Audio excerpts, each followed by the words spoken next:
توحید باری تعالیٰ کا معنی یہ ہے کہ ساری کائنات کو رب نے پیدا فرمایا ہے. نبی پاک نے فرمایا الخلق وعیال اللہ فاحب الخلق الی اللہ ما احسن الی عیالہ. ساری مخلوق اللہ کا خاندان ہے اور اللہ اس بندے سے محبت کرتا ہے جو اس کی مخلوق سے پیار کرتا ہے. یہ سوچ پیدا ہوگی. سوچ جب تو اللہ تبارک و تعالیٰ کی توحید کو مانے گا تو پھر تیری توجہ جائے گی کہ تیرے نبی پاک نے فرمایا ہے سارے انسانوں کو اللہ نے بنایا ہے. کوئی اجمی نہیں, کوئی عربی نہیں, کوئی گورا نہیں, کوئی کالا نہیں, کوئی اونچا نہیں, کوئی نیچا نہیں, کوئی غریب نہیں, کوئی امیر نہیں. ایک ہی سب میں کھڑے ہو گئے محمود و ایاز.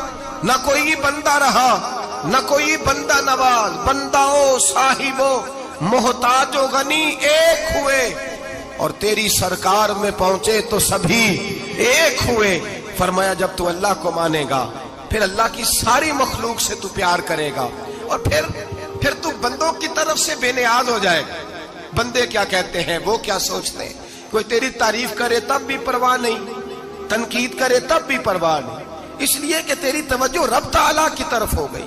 تو اللہ سے اجر لینا چاہتا ہے. اب تو اللہ تبارک و تعالیٰ کی بارگاہ سے اجر لینا چاہتا ہے. اب تیرا سارا خیال رب کریم کی طرف چلا گیا. اب تو یہی کہے گا کہ بس میرا رب راضی ہونا چاہیے. تو مخلوق سے پیار کرے گا, تو چھوٹے چھوٹے لوگوں سے محبت کرے گا, تو اشک شوئی کرے گا, غریب پروری کرے گا, اس لیے کہ تو سمجھتا ہے ساری مخلوق اللہ تبارک و تعالیٰ کی پیدا کردہ ہے, میں نے پیار کرنا. میرے اعلیٰ حضرت فاضل بریلوی رحمت اللہ علیہ کے والد گرامی بڑی خوبصورت بات فرماتے مجھے دعا مانگنے کا طریقہ میری بیوی نے سکھایا ہے. حضرت کس طرح؟ فرمانے لگے ایک دن مجھے اس نے کوئی کام کہا, کوئی ضرورت گھر کی بتائی, تو میں نے کہا میرے پاس پیسے نہیں ہیں, کچھ دنوں میں دے دوں گا.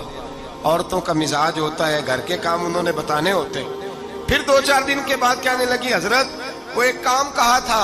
آپ فرمانے لگی ابھی جیب میں پیسے نہیں ہیں, ذرا آتے ہیں تو کچھ کر دیتا ہوں. 2-4 دن کے بعد پھر عرض کرتی حضور وہ میں نے کچھ گزارش کی تھی. آپ فرماتے مجھے غصہ آیا, ناراض ہوا. میں نے کہا تو بار بار کہتی رہتی ہے, تجھے بتایا تو ہے ابھی میرے پاس پیسے نہیں, کہیں سے آتے ہیں تو دے دوں گا. فرماتے جب میں نے جھڑکا تو وہ بھلی مانس رو پڑی اور رو کر کے اس نے لفظ کہے تو مجھے رب کریم کی توحید سکھا گئی اور مجھے اللہ سے مانگنے کا طریقہ بتلا گئی. رو کے کہنے لگی حضور آپ ہی تو میرے خامد ہیں, بتائیے آپ سے نہ کہوں تو میں کس سے جا کے کہوں؟ کون ہے میرا اور میں کس سے جا کے کہوں؟ کس سے جا کے میں کہوں کہ میرا یہ غم بانٹ دیا جائے؟ آپ فرماتے اس نے بات کہی تو میں رونے لگا. مجھے کہنے لگی حضور کیا ہوا, آپ رو پڑے؟ تو میں نے کہا سمجھ آ گئی ہے, جب میں بھی کہوں گا نا مولا میں بڑا پریشان ہوں, میں دکھی ہوں, میں تکلیف میں ہوں, میں آزمائش میں ہوں, میں بیمار ہوں, اے اللہ میں اولاد کی وجہ سے پریشان ہوں, اے اللہ میں جوان بیٹی کے سبب سے پریشان ہوں, اے اللہ میں فلاں تکلیف سے پریشان ہوں, اے اللہ امیر زبانہ میری غربت کا مذاق اڑاتا ہے, اے اللہ جائیدادوں والے مجھ بے گھر کو ستاتے ہیں, اے مولا زمانے کی تیز دھوپ آ گئی ہے, تو ہی میرا رب ہے, بتا تجھے نہ کہوں تو کس سے کہوں, تیری بارگاہ میں عرض نہ کروں تو کدھر جاؤں, تیرے حضور ناز نہ ہوں تو کہاں جاؤں؟ فرماتے ہیں جب میں یوں رو کے دعا کروں گا تو عرش کا مالک یقیناً دروازے کھول کے فرمائے گا میرا بندہ جو مانگتا ہے اسے فوراً عطا فرما دو, جو کہتا ہے اسے دے دو.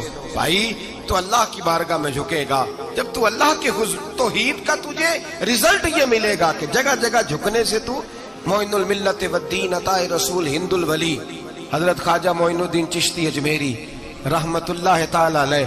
آپ فرماتے میں حج کے لیے گیا, جب میں مینا مزدلفہ عرفات میں گیا تو ایک آدمی کو میں نے لبیک کہتے دیکھا. عقیدہ مسلمان کا کہ میرا رب ایک ہے, میرا رب ایک ہے, میرا رب ایک ہے, میرا مالک ایک ہے, وحدہ لا شریک ایک ہے میرا اللہ. فرماتے میں نے اس شخص کو دیکھا لبیک لبیک لبیک پکارتا. وہ آدمی جب لبیک کہتا تو جواب آتا لا لبیک, تو غیر حاضر ہے. وہ پھر کہتا میں حاضر ہوں, پھر آواز آتی تو غیر حاضر ہے.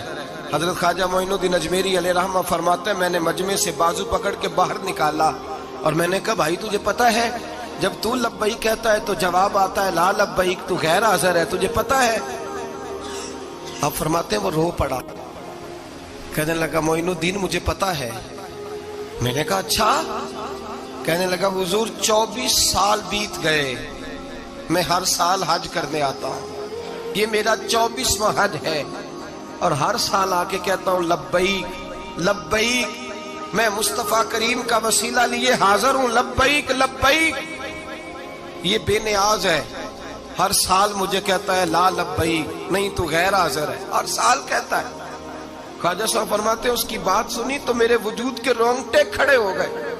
میں نے کہا پھر تو ہر سال آ جاتا ہے، ہر سال ہی آ جاتا ہے، 24 سال ہو گئے ہر سال۔ تو فرماتے ہیں اس نے توحید بیان کی تو میری چیخیں نکل گئیں، میدان عرفات میں کھڑے ہو کے اس نے توحید کا اعلان کیا تو میرا وجود تڑپنے لگا، آہیں اور سسکیاں نکلنے لگیں۔ کہنے لگا معین الدین ایک ہی تو رب ہے، یہاں نہ ہوں تو کہاں جاؤں، تو کوئی اور رب بتا دے میں وہاں چلا جاتا ہوں، جب ہے ہی ایک آنا ہی اس کے دروازے پہ، رکھے تب بھی ٹھیک ہے نہ رکھے تب بھی اس کی بے نیازی ہے، یہی کہاں جاؤں، کس کے دروازے پہ جھکوں، یہی میرا مالک، یہی میرا خالق، یہی میرا رازق۔ خواجہ صاحب فرماتے ہیں میں وہاں کھڑا تھا، حاطف غیب سے آواز آئی معین الدین تو پیچھے ہٹ جا، یہ میرا اور میرے بندے کا معاملہ ہے، تو اس کے بیچ نہ آ، اگر میں نے ایک دفعہ بھی کہہ دیا کہ تو حاضر ہے تو یہ اگلے سال آئے گا نہیں، مجھے اس کا آنا پسند ہی بڑا ہے۔ 24 سال ہو گئے، جس کا بھی حج قبول فرمایا ہے اس کی لبیک کی برکت سے قبول فرمایا۔ تو بھائی یاد رکھیں اور سمجھیں، توحید یہ ہے کہ میں تیرا ہوں، اے اللہ میں مالک میں تیرا ہوں، میں کدھر جاؤں؟